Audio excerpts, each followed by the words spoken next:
Bedwetting causes and symptoms. Bedwetting can affect both children and adults. Young children will often grow out of weight naturally, but some people may need to take extra steps to treat and prevent bedwetting. Bedwetting in older children, teenagers, and adults can indicate an underlying health condition. This video will look at possible causes and symptoms of bedwetting in children and adults, and when to see a doctor. Symptoms. Bedwetting is an involuntary release of urine when sleeping. It will usually happen at night, but it may also happen if a person naps or sleeps during the day. Other names of bedwetting include nighttime incontinence and nocturnal enuresis. Bedwetting can cause a rash or irritation around the genital area, withdrawal from social activities, feelings of embarrassment or frustration, self-esteem or confidence issues. Causes in adults and children. Some causes of bedwetting that affect both adults and children include hormonal imbalance. The body produces antidiuretic hormone or ADH to slow urine production at night.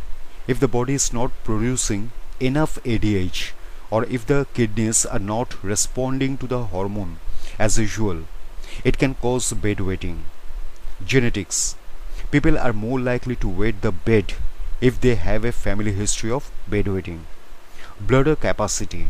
If a person has a smaller bladder capacity, they may be unable to hold urine throughout the night. Urinary tract infection or UTI. A UTI can cause issues with urinating and bedwetting. Stress and anxiety. Stressful events, life changes and trauma can all cause bedwetting. Sleep disorders.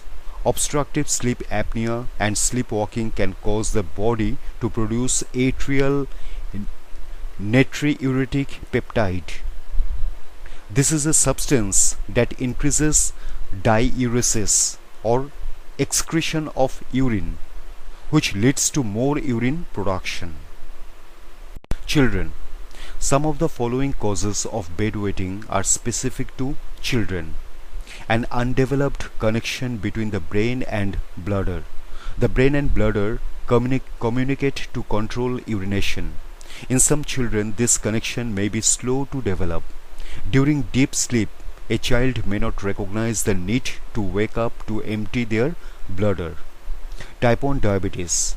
Bedwetting can be an initial symptom of type 1 diabetes in children. Chronic constipation.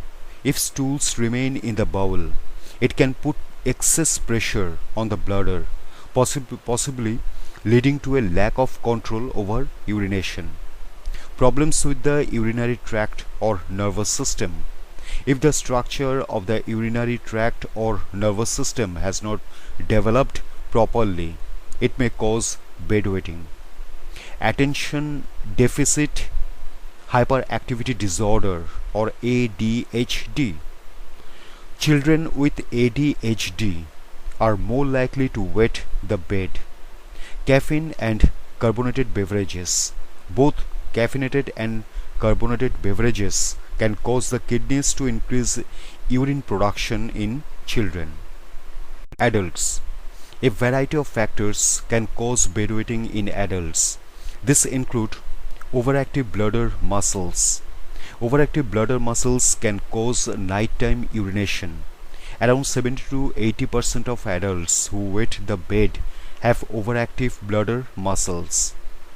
Alcohol and caffeine.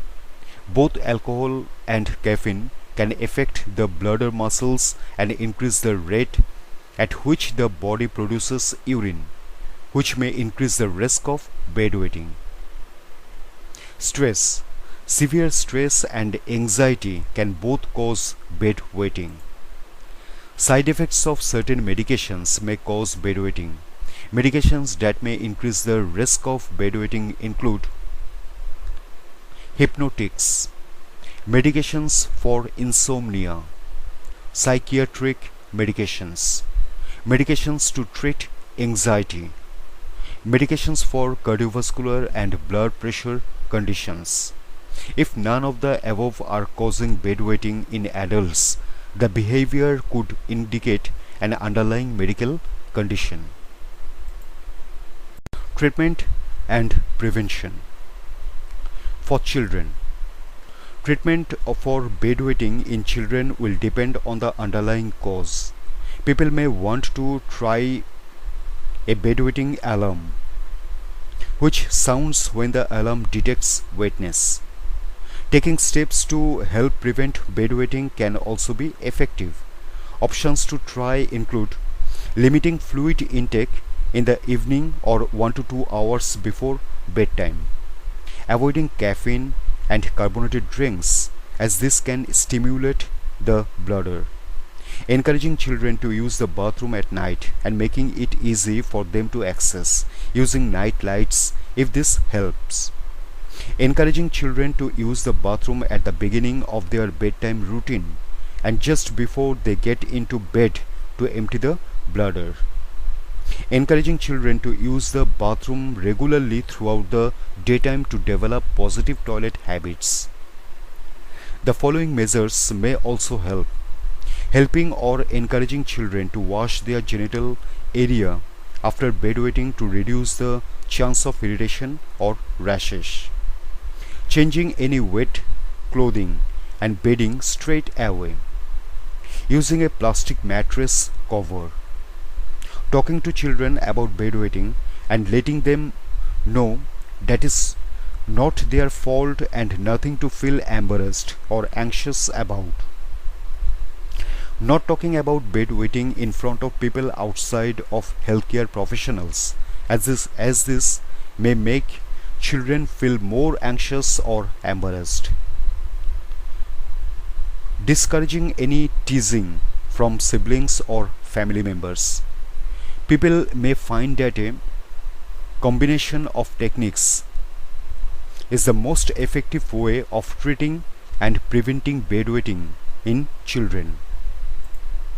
For adults, bedwetting in adults may be a symptom of an underlying condition that will require treatment. Successfully treating or managing that condition should resolve bedwetting behavior. Certain steps can also help manage bedwetting, including using a plastic cover to protect the mattress and make cleaning up quicker and easier, wearing absorbent underwear at night, using skincare products that protect the skin from any irritation or soreness, limiting fluid intake in the early evening and before sleeping, using a bedwetting alarm which sounds when the alarm detects wetness, setting a random alarm to go off in the night so that a person can wake up and go to the bathroom. In some cases, medication may help reduce bedwetting, but this will not provide a complete cure. People can discuss possible side effects with a doctor. If there is an anatomical problem with the bladder or urinary tract, a person may require surgery. When to see a doctor? Bedwetting is normal for young children who will usually grow out of it. Home treatments and training may be enough to prevent bedwetting. People can talk to their doctor if they have any concerns about the well-being of a child, or if the child is older than 7 years, did not wet the bed for 6 months, but then started to again, has additional symptoms that could indicate a UTI or underlying condition, is wetting themselves in the daytime, is emotionally affected by bedwetting. Adults should see a doctor about bedwetting, as this can indicate an underlying health condition. The doctor will take a full medical history, assess the symptoms, and carry out a physical exam. They may also carry out urine test and take X-ray to to look at the health of the urinary tract and kidneys.